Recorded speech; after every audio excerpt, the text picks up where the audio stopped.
Oh, she's ready. She's ready. Bustin' makes me feel good.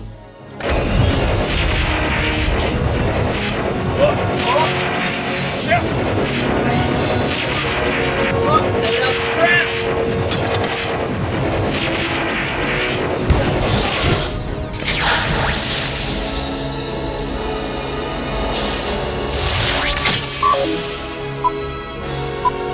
Two in the box, ready to go. We be fast and they be slow.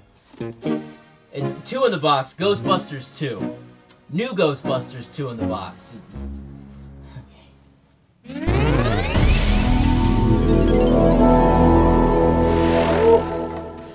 Looks like we trapped ourselves a good one tonight.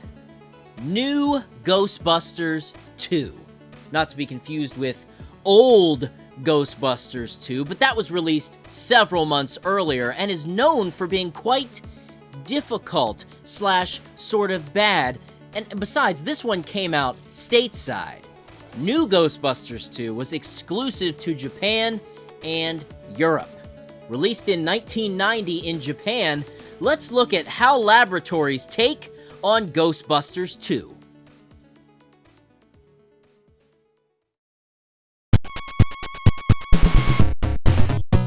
Already we are off to a great start as Slimer and the Ghostbusters literally jump right out of the movie screen. The cutesy graphical style doesn't take itself too seriously.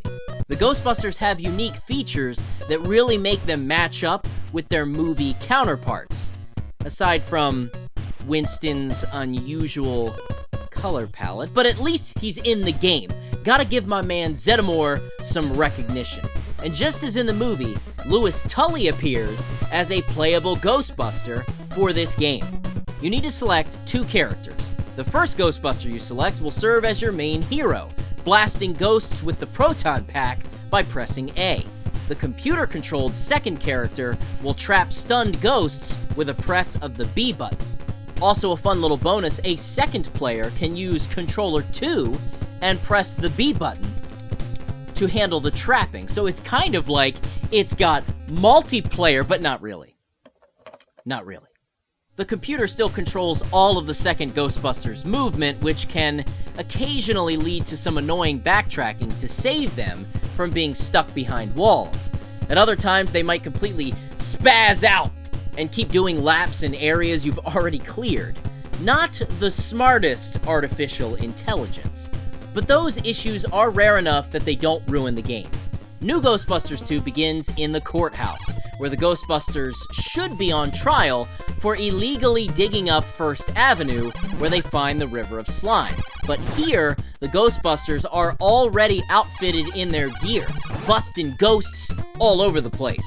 Slimers, ghost joggers, pink apparitions that burst into little hopping mini-ghosts, even got some chainsaw-wielding specters. You'll be positron colliding through various rooms of the courthouse. Once you clear an area of all paranormal pests, a giant arrow will appear on screen to direct you to the next area, keeping you from wasting time entering rooms you've already completed. Reaching the main courtroom, you'll come across the dangerously reactive psychomagnetheric slime from underground, which spawns the Scoleri brothers. Weaken the brothers with your proton stream and trap them to clear the first round.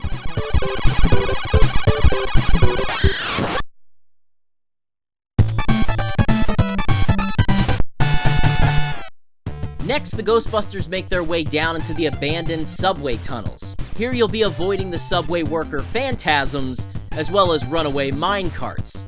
The gameplay continues the same as before: fire, stun, trap.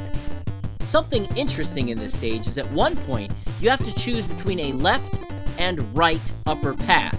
Taking the left path appears to avoid enemies, giving you a nice clear walk to the next screen, but it's actually a trap, just an infinite loop until you take the right pathway. Why? Are you just trying to waste my time? Are you messing with me, game? Game? You have been a bad monkey. The stage kind of makes up for it by featuring Slimer as the subway conductor with his little conductor's hat.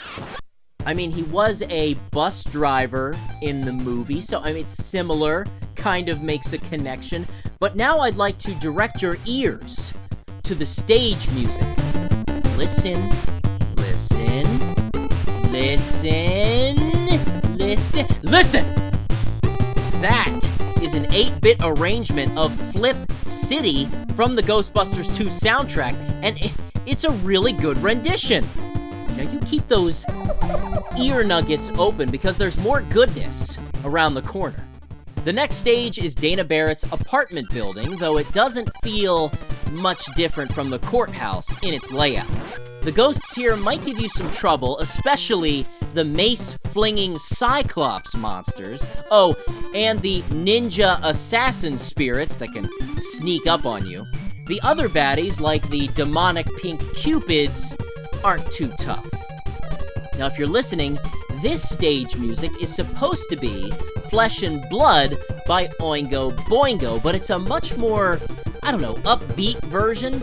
It's not very noticeable that it's an arrangement, and at some points, the speedy tempo almost gives off this Kirby's Adventure vibe. Well, you know why. Jun Ishikawa is the one that composed the music for New Ghostbusters 2, and if you happen to live under a giant bucket of ectoplasm, you might not know that Jun Ishikawa is the one responsible for pretty much every single Kirby game score up until, now? Yeah, boom! Dropping some knowledge on you there. That's why there's that similar Kirby sound. Reaching the balcony of Dana's apartment, you'll see her baby, Oscar, kidnapped by the evil nanny version of Janosz Poha, who by this point has been controlled by the evil tyrant spirit, Vigo the Carpathian, who is trapped in a painting at the museum that Dana just happens to work at now. A little bit of the story has been glossed over in New Ghostbusters 2, so it's definitely more enjoyable if you're already familiar with the key points in the film. Now it's time to dive deep into that pink river of slimy sludge. The slime flows can push or pull you as you lumber through its gooey globness. At first I thought I had done something wrong, as there were almost, 0 ghosts for me to bust in this stage, making it all the way to what seemed to be the final room of the level. Later realizing I had gone north to the next area instead of east, as indicated by the gigantic on-screen arrow. Whoops, I guess I was just so digitally distracted by all those gushing rivers of pink ooze. It's gross. So after returning to nearly the beginning of the stage, I made my way the correct way through the area, stumbling on junk-flinging blue Slimers and nasty pink slime blobs hiding in the goo. But those are nothing compared to the nasty slime monsters at the end of this stage. Fire-breathing slime monsters, mind you. It's going to take some serious neutrona blasting to take out all of these creatures.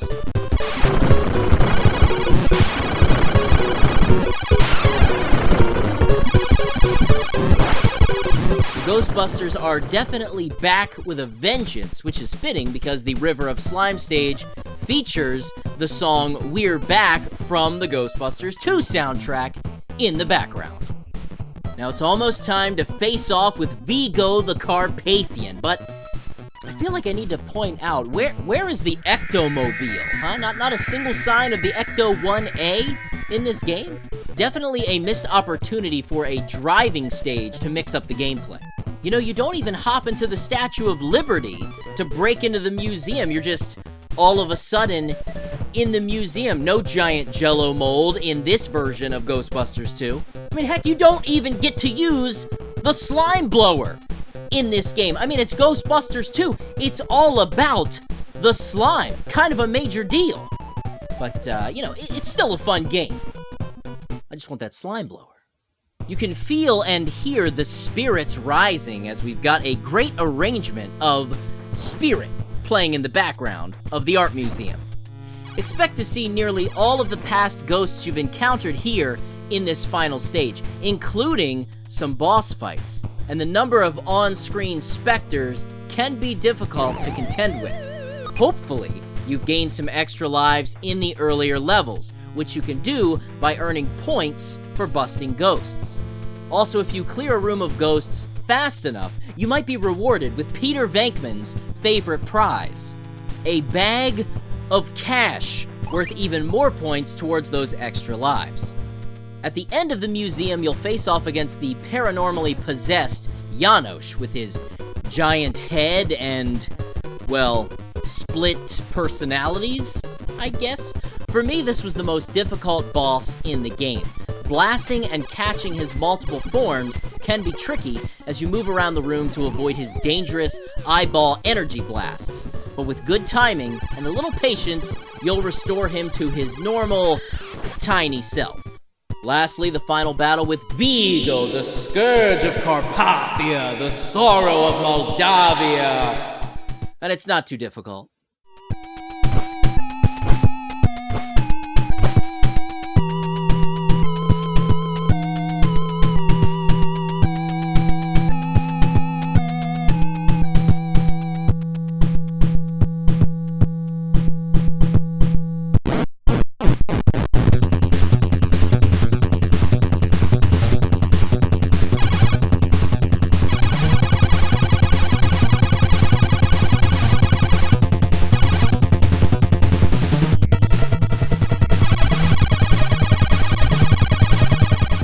Blast him back into the painting, recover baby Oscar, and enjoy the fun end credits scenes.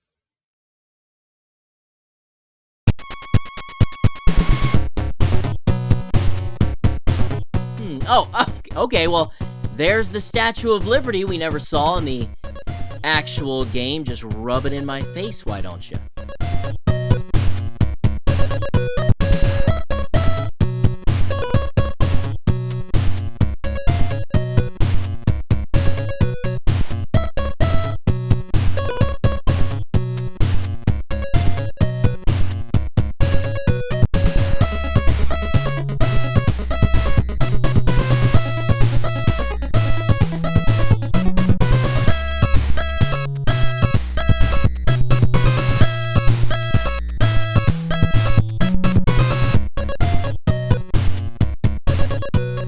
Whoa, hold up! Iwata? Well, I guess Iwata was working for HAL at the time, and who wouldn't want him as the technical supervisor on their game?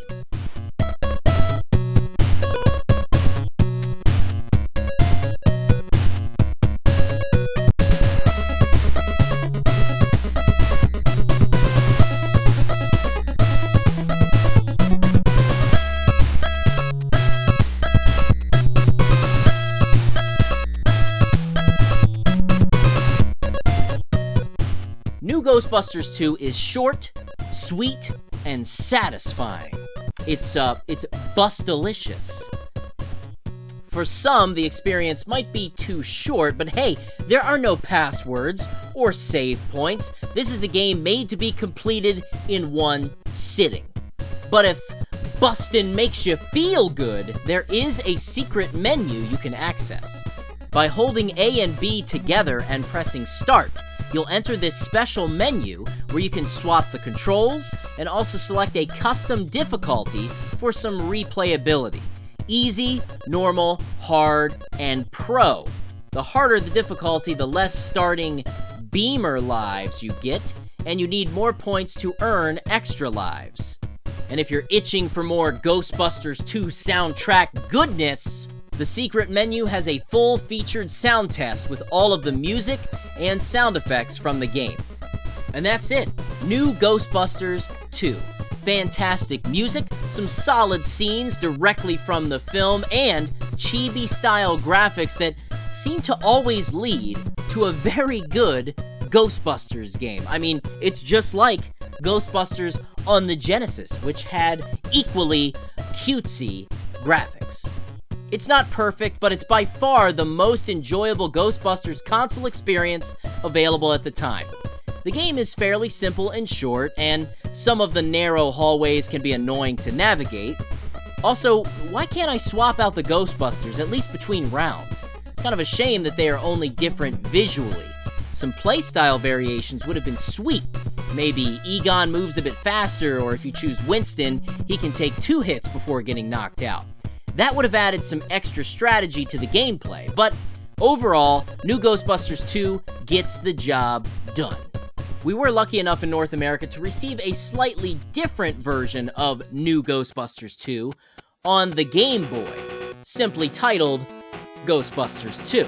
But this version has less stages, none of the awesome cover music, and Louis Tully is not a playable character. But it does continue the zap and trap formula with a little bit more. You can swap Ghostbusters between stages, and you can access some extra ghost-busting tools, including, yes, the slime blower is in this game.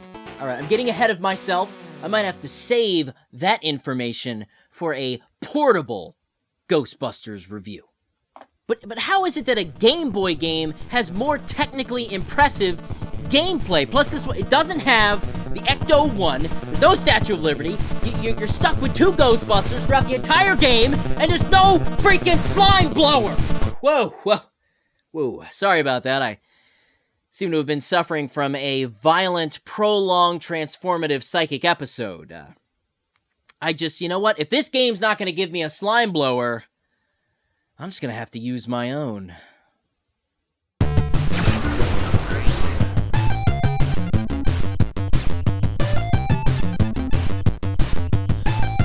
It's slime time.